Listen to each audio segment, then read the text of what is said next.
Reuni terakhir. Hujan belum juga reda ketika mobilku memasuki gerbang besi tua Villa Larasati, dan entah kenapa, aku merasa seperti sedang mengemudi mundur ke masa lalu yang selama 15 tahun berusaha kukubur dalam-dalam. Kabut tebal menggantung rendah di antara pohon-pohon pinus, dan lampu depan mobilku hanya sanggup menembus beberapa meter ke depan sebelum ditelan warna kelabu. Villa itu masih sama seperti yang kuingat, bangunan kolonial 2 lantai dengan atap seng yang berkarat di beberapa sudut, dikelilingi kebun teh yang kini setengah liar. Wulan pasti sudah mengeluarkan banyak uang untuk merenovasi bagian dalamnya, tapi dari luar, tempat ini tetap terasa seperti museum kenangan yang enggan dibuka. Aku mematikan mesin dan duduk diam sejenak, mendengarkan detak jantungku sendiri bersaing dengan suara hujan di atap mobil. 15 tahun.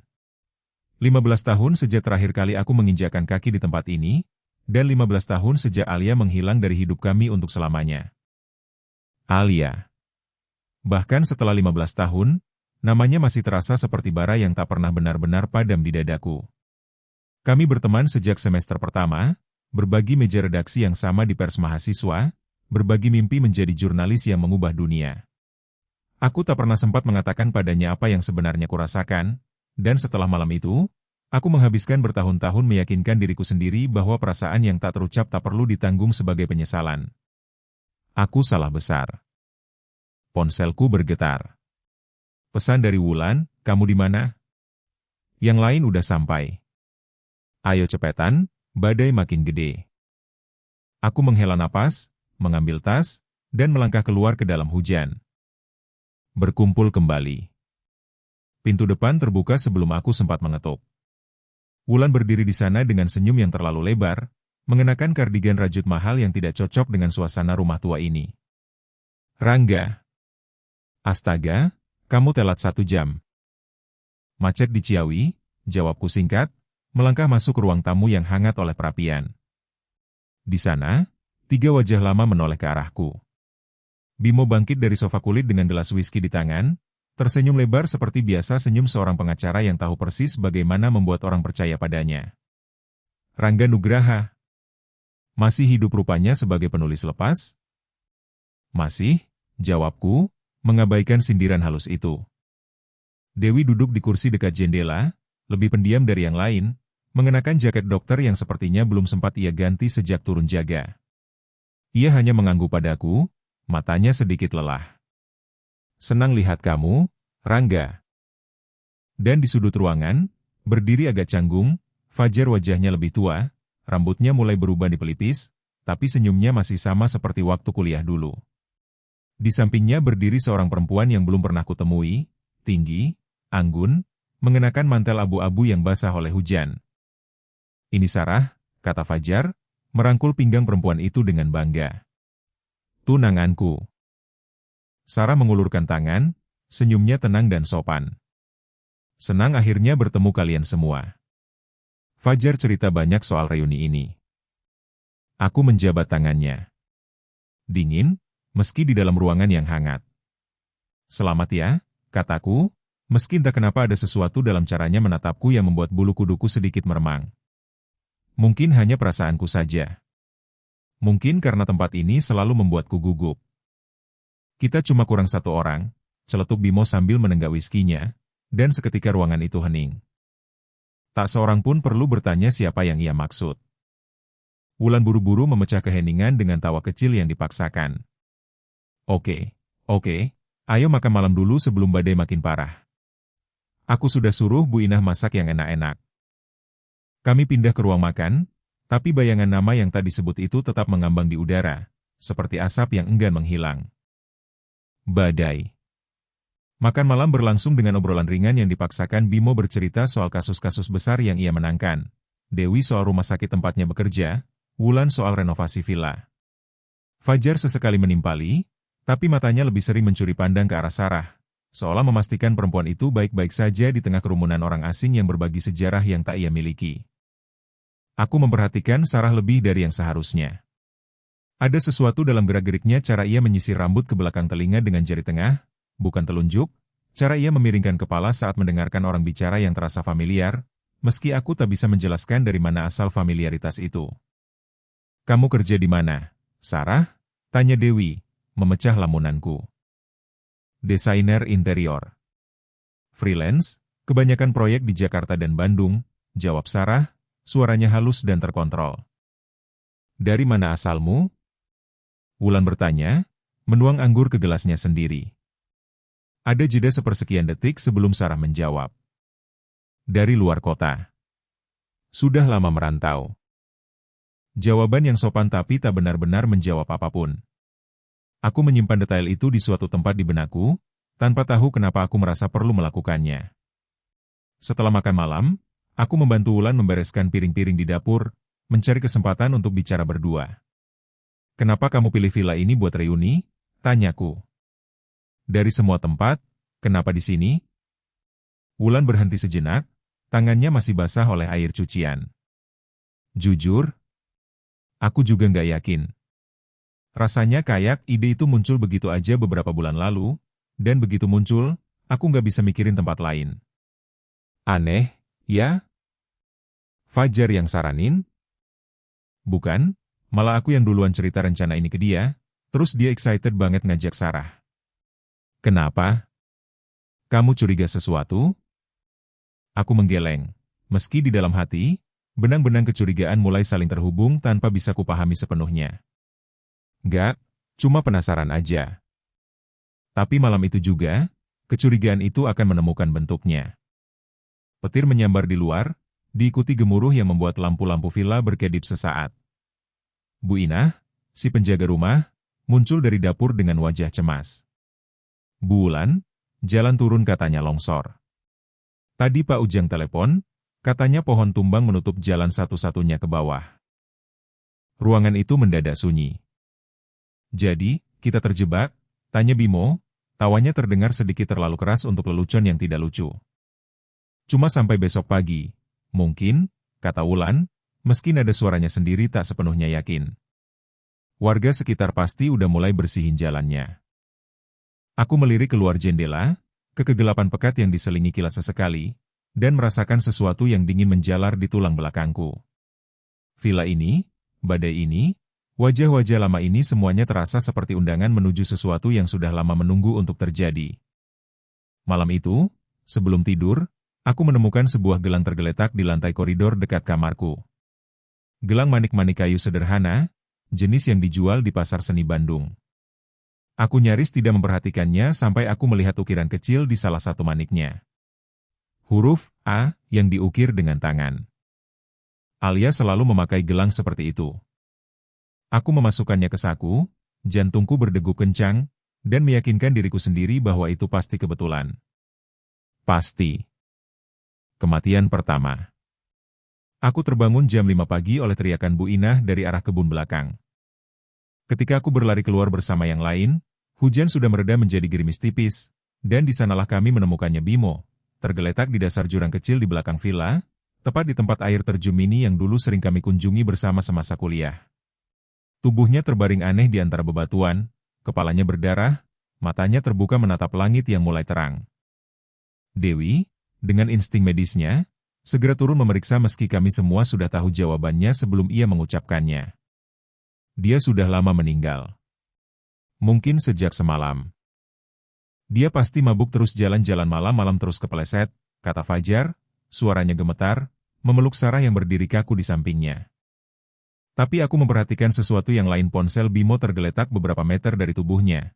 Layarnya masih menyala meski baterainya hampir habis. Aku mengambilnya sebelum sempat berpikir dua kali, dan melihat pesan terakhir yang terbuka di layar.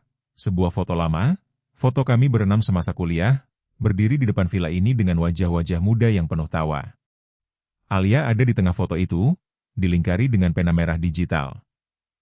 Pengirimnya, nomor tak dikenal. Aku memasukkan ponsel itu ke saku jaketku sebelum orang lain melihatnya, tanganku gemetar bukan karena dingin. Bu Inah berdiri agak jauh, tangannya menutup mulut, matanya sembab. Saya yang nemuin dia, Non, katanya lirih ke arah Wulan.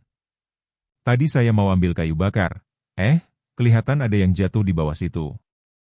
Ia menunjuk ke arah jalan setapak sempit yang menurun dari teras belakang menuju air terjun, jalan yang sama yang dulu selalu kami lalui bersama. Jalan yang sama tempat aku terakhir kali melihat Alia berjalan menjauh dalam gelap. Wulan segera mencoba menelepon polisi, Tapi sinyal mati total entah karena badai atau menara sinyal yang rusak akibat longsor. Kami benar-benar terisolasi, 6 orang 5 sekarang terjebak di sebuah villa tua bersama satu jasad dan satu rahasia yang mulai merangkak keluar dari kuburannya. Kita harus tenang, kata Dewi, meski wajahnya sendiri pucat pasi. Begitu jalan dibuka, kita lapor polisi. Sekarang, jangan ada yang menyentuh apapun di sekitar dia. Aku memperhatikan cara Dewi menghindari mengucapkan kata mayat atau jasad. Aku memperhatikan cara tangannya sedikit gemetar saat ia bicara. Dan aku memperhatikan, untuk pertama kalinya, betapa mata Sarah tenang, terlalu tenang menatap tubuh Bimo bukan dengan horor, tapi dengan sesuatu yang lebih menyerupai kelegaan. Kecurigaan.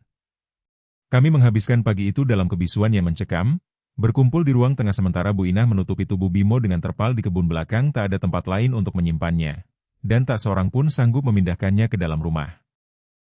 Aku menyelinap ke kamarku dan memeriksa ponsel Bimo yang kuambil diam-diam. Terkunci dengan sidik jari, tentu saja, tak bisa kubuka. Tapi foto yang sempat kulihat di layar kunci terus terngiang di kepalaku. Seseorang mengirim foto lama itu kepadanya semalam, dengan wajah Alia dilingkari. Seseorang yang tahu persis apa yang terjadi 15 tahun lalu. Pikiranku melayang kembali ke malam itu, malam terakhir kami melihat Alia hidup. Kami berenam mendaki ke area air terjun setelah makan malam, merayakan kelulusan dengan sebotol arak yang dibawa Bimo. Alia, yang saat itu menjabat bendahara pers mahasiswa kami, sudah beberapa hari terlihat gelisah. Aku tahu ada sesuatu yang mengganggunya, tapi ia tak mau bicara. Malam itu, di tengah gelap dan gemuruh air terjun, aku melihat Alia menjauh dari kelompok, menghampiri Bimo yang sedang merokok sendirian di tepi jurang. Suara mereka teredam gemuruh air, tapi aku bisa melihat tubuh Alia menegang, tangannya menuding-nuding wajah Bimo. Aku terlalu jauh untuk mendengar kata-kata mereka. Aku terlalu takut untuk mendekat. Yang kuingat setelah itu hanya kepingan-kepingan buram teriakan yang tertelan gemuruh air terjun, kilat yang menyambar sesaat, dan kemudian hanya gelap.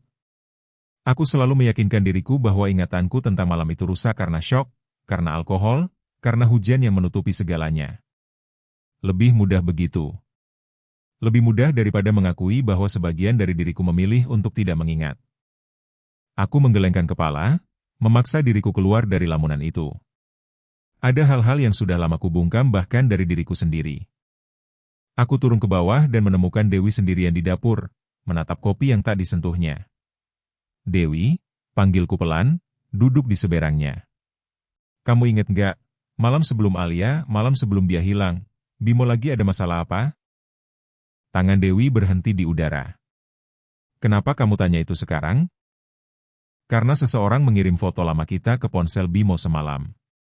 Foto dengan wajah Alia dilingkari merah. Wajah Dewi kehilangan warna sepenuhnya. Itu nggak mungkin. Kamu tahu sesuatu, desakku, suaraku lebih tajam dari yang kuinginkan. Kalian berdua selalu dekat sama Bimo. Kamu tahu apa yang sebenarnya terjadi malam itu, kan? Dewi menatapku lama, matanya berkaca-kaca, dan untuk sesaat aku pikir ia akan bicara. Tapi kemudian ia menggeleng dan berdiri, meninggalkan kopinya yang dingin. Itu kecelakaan, Rangga. Alia kepeleset waktu jalan sendirian di malam gelap. Itu yang terjadi. Itu yang selalu terjadi. Ia mengucapkannya seperti mantra yang sudah diulang ribuan kali kepada orang lain, dan mungkin kepada dirinya sendiri. Percakapan dengan Fajar. Aku menemukan Fajar sendirian di teras belakang, merokok dalam hujan gerimis, matanya menatap kosong ke arah kebun teh yang basah. Kamu gak kelihatan kaget soal Bimo, kataku, berdiri di sampingnya. Fajar menghela asap rokoknya lama-lama sebelum menjawab. Aku kaget. Tapi aku juga gak sepenuhnya kaget, kalau kamu paham maksudku. Gak, aku gak paham. Jelasin. Ia menatapku, matanya merah entah karena kurang tidur atau menahan tangis. Bimo berubah setelah trip terakhir kita, Rangga. Kamu ingat gak? Dia jadi lebih pendiam, lebih gampang marah. Aku pernah nanya langsung ke dia, apa yang sebenarnya terjadi malam Alia hilang, dan dia cuma bilang, jangan pernah tanya itu lagi kalau kamu masih sayang sama aku sebagai teman. Dan kamu gak pernah tanya lagi? Aku takut, Rangga. Kita semua takut. Dewi yang paling keras bilang kita harus diam. Katanya kalau kita buka mulut, kita semua bakal kena masalah, entah masalah hukum, entah dituduh terlibat. Aku masih muda waktu itu, baru mau lulus, punya rencana masa depan. Aku egois. Kita semua egois. Aku mengeluarkan map dokumen yang kutemukan di kamar Bimo dan menunjukkannya pada Fajar. Wajahnya memucat seketika melihat angka-angka yang dicoret dengan tulisan tangan Alia. Alia nemuin ini, kataku pelan. Bimo mencuri dana sponsor kita. Alia mau melaporkannya. Itu yang mereka ributkan malam itu di tepi jurang. Fajar menutup wajahnya dengan kedua tangan, bahunya berguncang. Aku selalu curiga ada sesuatu yang lebih besar dari sekadar Alia tersesat sendirian. Tapi aku terlalu pengecut buat cari tahu. Aku terlalu pengecut buat kehilangan sahabat-sahabatku yang lain juga. Kami berdiri dalam diam, ditemani suara gerimis dan asap rokok yang perlahan menghilang ke udara dingin. Untuk pertama kalinya, aku menyadari bahwa rasa bersalah bukan hanya milikku sendiri, ia telah menjadi rantai yang mengikat kami semua, diam-diam, selama 15 tahun terakhir. Penyelidikan. Sore harinya, hujan kembali turun deras, memaksa kami semua tetap di dalam rumah. Aku memanfaatkan kesempatan itu untuk memeriksa kamar Bimo, sesuatu yang seharusnya kutinggalkan untuk polisi, tapi rasa penasaran atau mungkin ketakutan mengalahkan akal sehatku. Di dalam tasnya, terselip di antara pakaian, aku menemukan map berisi dokumen-dokumen keuangan lama laporan sponsor pers mahasiswa dari 15 tahun lalu, dengan beberapa angka yang dicoret dan dihitung ulang dengan tulisan tangan yang familiar. Tulisan tangan Alia. Aku duduk di tepi ranjang, jantungku berdegup kencang saat aku menyusun potongan-potongan ingatan yang selama ini kuhindari. Alia adalah bendahara pers mahasiswa kami. Bimo mengurus kontrak-kontrak sponsor untuk acara-acara besar kami.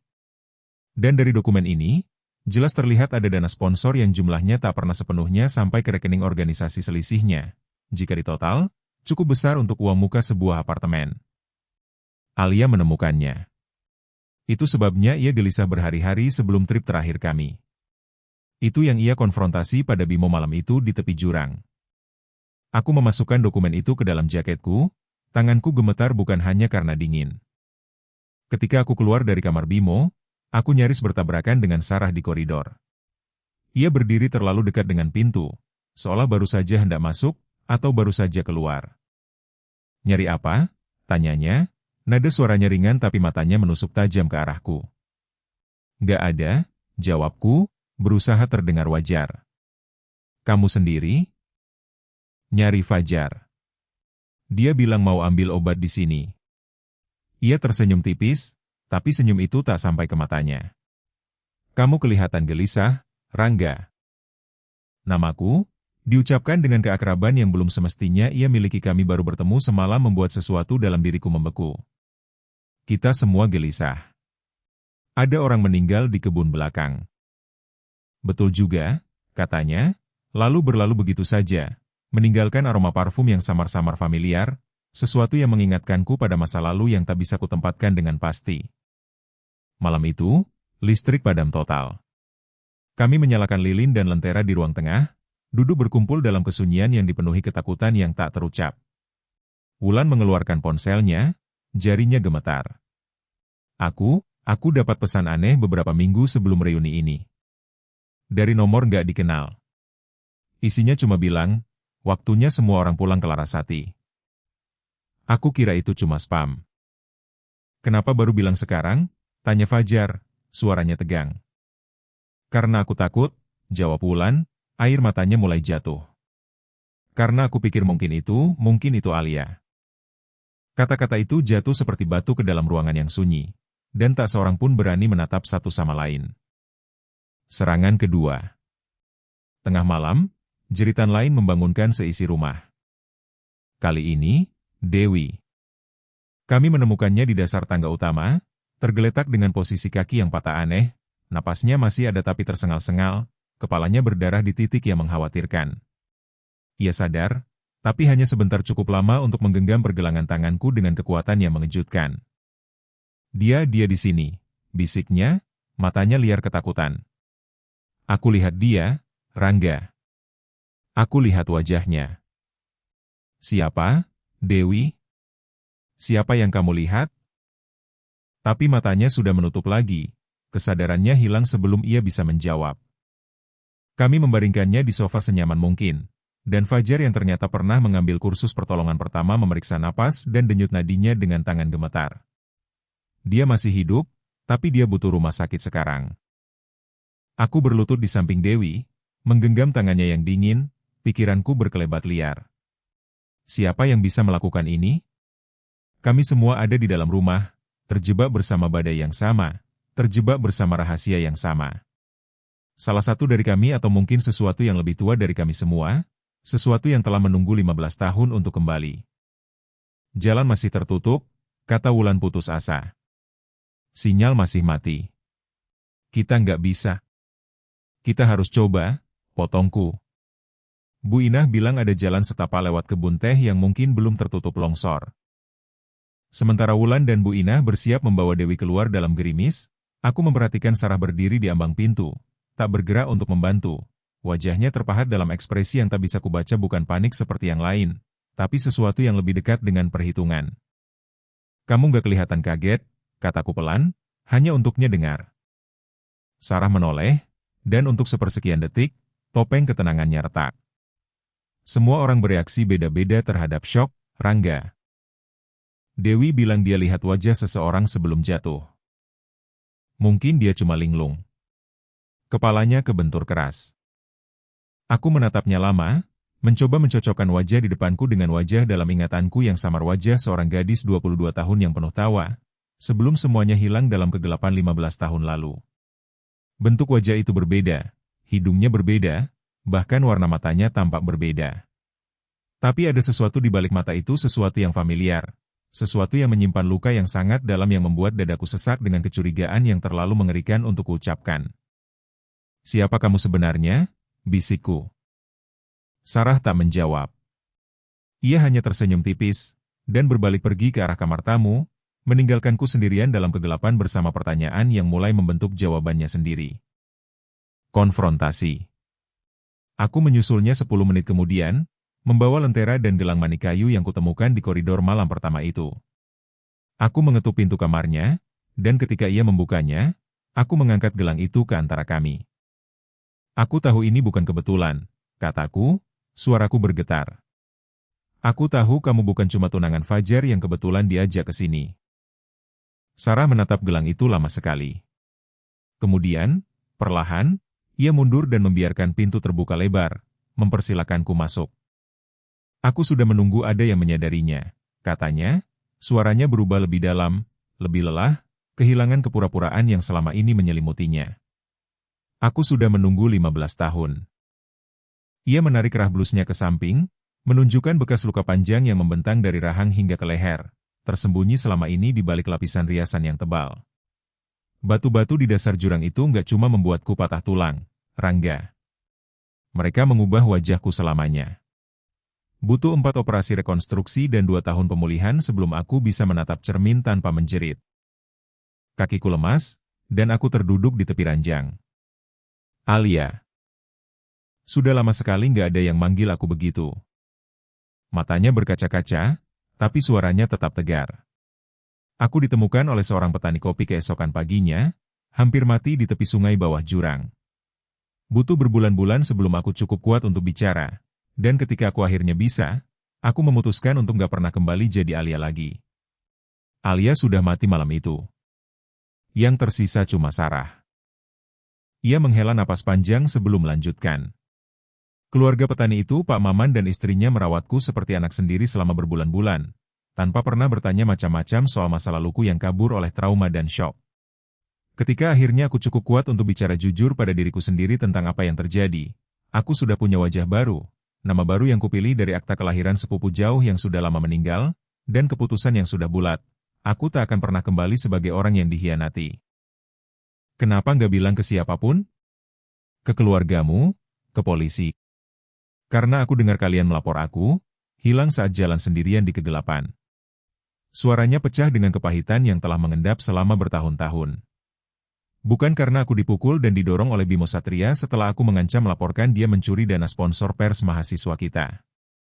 Kalian semua tahu itu bukan kecelakaan, dan kalian memilih diam. Aku nggak tahu detailnya, bisikku, meski kata-kata itu terasa hampa bahkan di telingaku sendiri.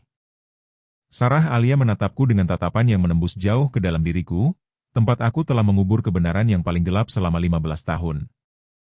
Nggak tahu, Rangga? Atau nggak mau tahu?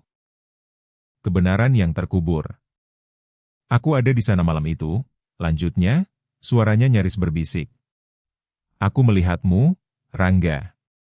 Aku melihatmu berdiri di antara pepohonan, sekitar 20 meter dari kami, menyaksikan aku dan Bimo bertengkar di tepi jurang.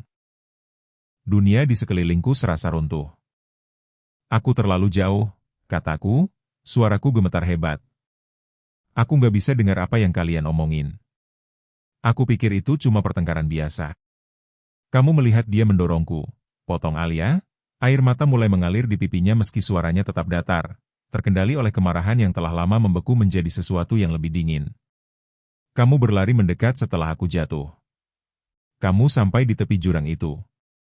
Aku ingat, Rangga dalam kegelapan dan rasa sakit yang luar biasa, aku ingat mendongak dan melihat siluetmu di atas sana, memandang ke bawah.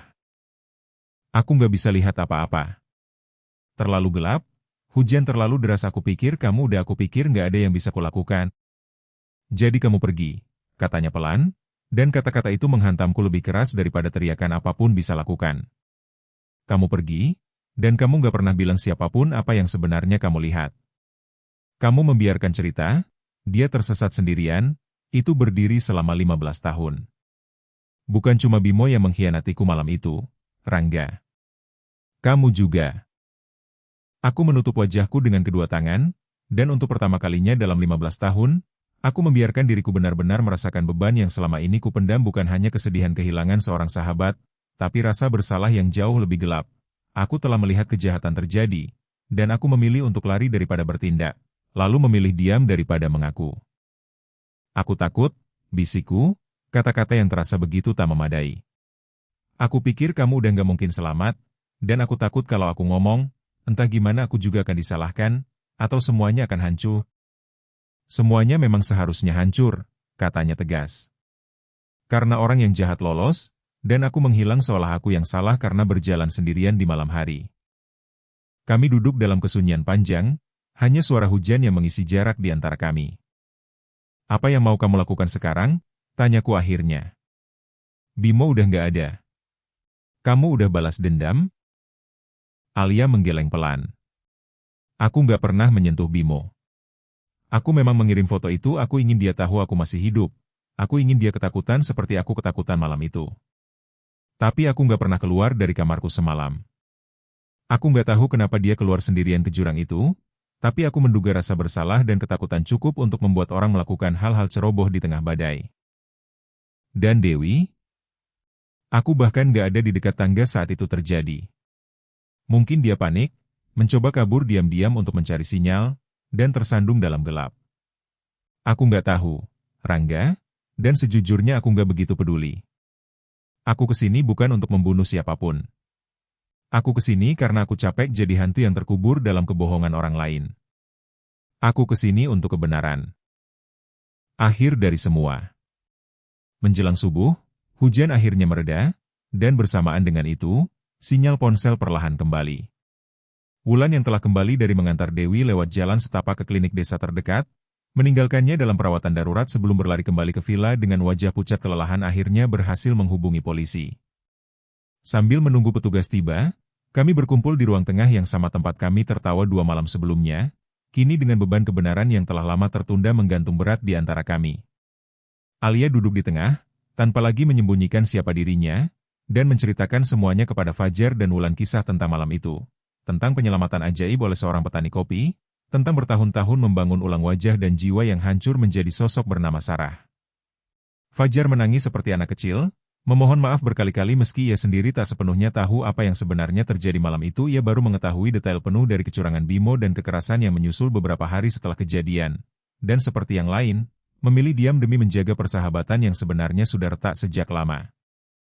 Wulan tak bisa berkata-kata, Hanya duduk dengan wajah tertunduk, tangannya gemetar memegang gelas anggur yang tak lagi disentuhnya. Aku sendiri hanya bisa duduk dalam diamku, menanggung tatapan yang kini kupahami sepenuhnya kutanggung sejak 15 tahun lalu bukan tatapan orang lain, tapi tatapan diriku sendiri di cermin. Setiap kali aku mencoba menulis dan tak sanggup menyelesaikan satu kalimat pun, seolah tanganku sendiri tahu betapa munafiknya kata-kata yang akan kutulis. Ketika mobil polisi akhirnya tiba, membelah kabut pagi dengan lampu birunya, Alia berdiri di teras villa, menatap kendaraan itu mendekat dengan ekspresi yang sulit kubaca, bukan kemenangan, bukan pula kelegaan penuh, tapi sesuatu yang lebih menyerupai kedamaian yang telah lama ia cari. Petugas yang turun dari mobil itu seorang perempuan berseragam dengan wajah lelah, jelas baru saja menempuh perjalanan panjang melewati jalan yang masih separuh tertutup reruntuhan longsor. Ia memandang kami satu persatu, 5 wajah lelah, satu jasad di kebun belakang yang tertutup terpal biru, dan satu cerita yang telah terlalu lama tersimpan dalam kegelapan sebelum akhirnya bertanya, dengan nada yang mengejutkan lembut, "Siapa yang mau cerita duluan?" Sebelum melangkah turun untuk menjawab, Alia menoleh sejenak ke arahku. "Aku nggak butuh kalian di penjara," katanya pelan, "hanya untuk ku dengar. Aku cuma butuh kebenaran," akhirnya diucapkan. "Selama ini aku pikir itu yang akan menyembuhkanku. Ternyata benar." Ia menoleh padaku sekali lagi sebelum melangkah menuruni tangga menyambut petugas polisi. "Kamu juga harus berhenti lari, Rangga. Tulis kebenarannya. Tulis semuanya. Itu satu-satunya cara kamu bisa berhenti jadi hantu juga." Aku menatap villa tua itu sekali lagi, kebun teh yang setengah liar, air terjun kecil di belakang yang telah menyaksikan begitu banyak rahasia, langit yang perlahan membiru setelah 2 hari kelabu, dan untuk pertama kalinya dalam 15 tahun, aku merasakan sesuatu yang menyerupai harapan untuk mulai menulis lagi. Beberapa bulan kemudian, aku mendengar kabar bahwa Dewi pulih sepenuhnya, meski hubungannya dengan kami berlima tak pernah benar-benar sama. Wulan menjual Villa Larasati tak lama setelah kejadian itu, tak sanggup lagi memandang kebun teh dan air terjun kecil di belakangnya tanpa mengingat 2 malam yang mengubah segalanya. Fajar dan Alia yang kini kembali memakai namanya sendiri di hadapan hukum, meski hanya kami berlima yang benar-benar tahu ceritanya, memilih berpisah baik-baik, 2 orang yang saling menyayangi namun terikat oleh kenangan yang terlalu berat untuk dipikul berdua. Kali ini, aku tahu persis kisah apa yang akan kutulis pertama kali.